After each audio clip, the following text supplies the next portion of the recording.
कि नया तकिया बिछवना कि नया डिंडों के डोली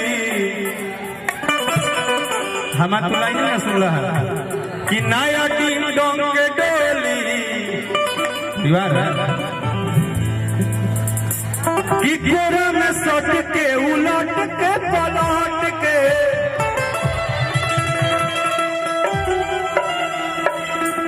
एक सेकंड धन्यवाद आप लोग ऐसे हम करते नहीं जे भी ये गाना के आज हिट कहता सुपर हिट कहता डुपर हिट कहता वो पूरा भोजपुरी श्रोता समाज के हम आज मंच के द्वारा पैर छू के प्रणाम करते नहीं। आज आपने एक बात तो साबित कर दिया कि जो लोग बोलते थे कि भोजपुरी में खाली हइया होगे चलेगा, आपने एक बहुत सिंगार रस के गाना को इतना सुपर हिट बनाया है कि आपने बताया है कि अगर गायक अच्छा गाना दे तो हम अच्छा भी सुनना पसंद करते हैं और इसके लिए आप सबको धन्यवाद दिल से। ये भाव हो, ये कोनो गलत चीज नहीं, सिंगार है, ये सिंगार के बात रहे कि कोरा में सट के उलट के पलट के दिल बारा तू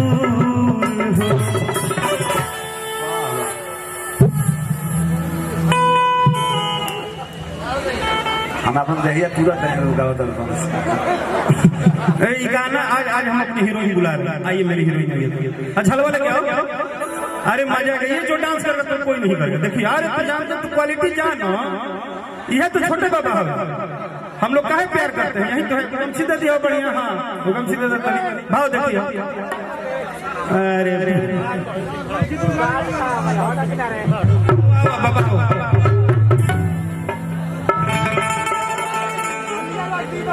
कि कोरा में सट के उलट के पलट के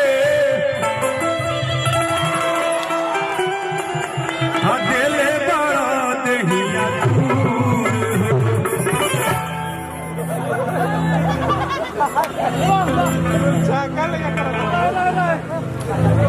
कि बिजली के तार में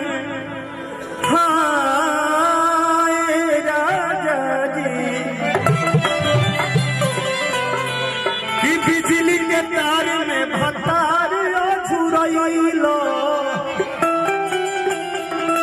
हम मने मने कैला मजबूर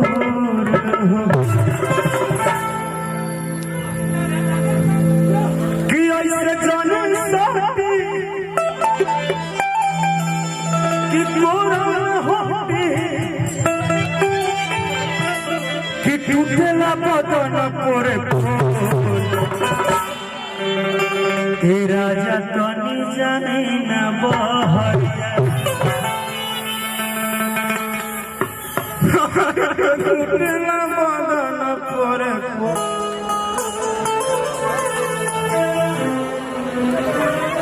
हम मान लगे कोनो फॉर्मेलिटी वाला बात बहुत तो ठीक ना लगी, सही बात ठीक ना।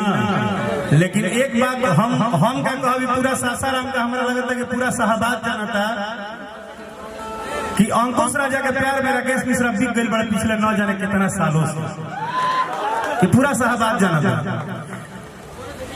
ट्रेंडिंग स्टार, ब्रांडिंग स्टार, जर्नेंडिंग स्टार, कथुर स्टार आई है, केहू आई जाए सब हो सकला अपन अपन बात कही। लेकिन हम जब भी आइला तो हमरा यह लगेला कि ना कोनो स्टार आई। तो पिछला बार भी जब हम बबिया के शादी में आई रही, जब बबिया के शादी रहे वही हम आई रही ना बबी की शादी में, हाँ मतलब बहन के शादी में आए थे हम। तो जब आए थे पिछले बार तो ओहो घड़ी हमरा यह लगल कि हम क्या कोनो गायक अभिनेता कुछ बन के ना।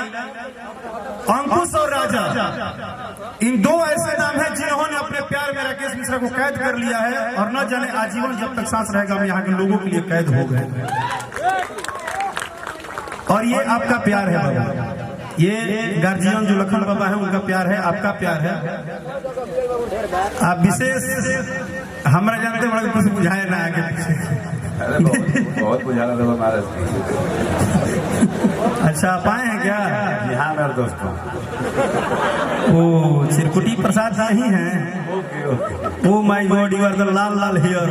ओके ओके या you are government I am सरकार।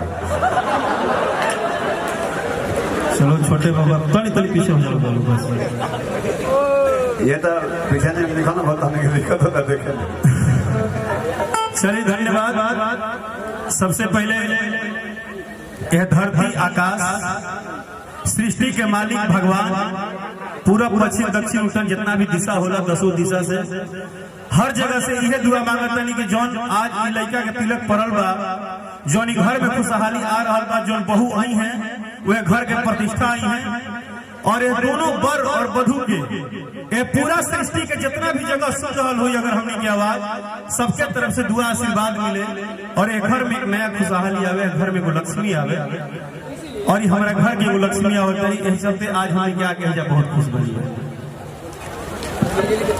धन्यवाद। जब भी ऊपर माई बहन चाची बैठे बड़ी सबके प्रणाम बा, भाई आप सबके भी प्रणाम, सबके प्रणाम। एगो छोटी मोटी ताली बजा के आशीर्वाद वाली हमारा के तरफ से बहुत बहुत धन्यवाद। अच्छा खेत कहत रहे कि राजा जाई ना बहरी है, लेकिन ओकरा बादो परसों एगो आइला तब तारा नहीं था अभी दिया। हे राजा तू तो जवान हम लइका, ई वर्ल्ड वाइड कंपनी से परसों गाना रिलीज भइल बा कि बेरी बेरी छुअत रहइका।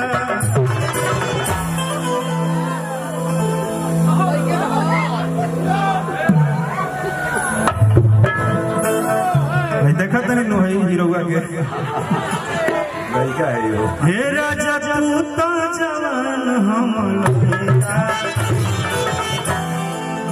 लइका बड़ा लड़का ना कि लइका बड़ा 13 महीना मेरे हमारे होता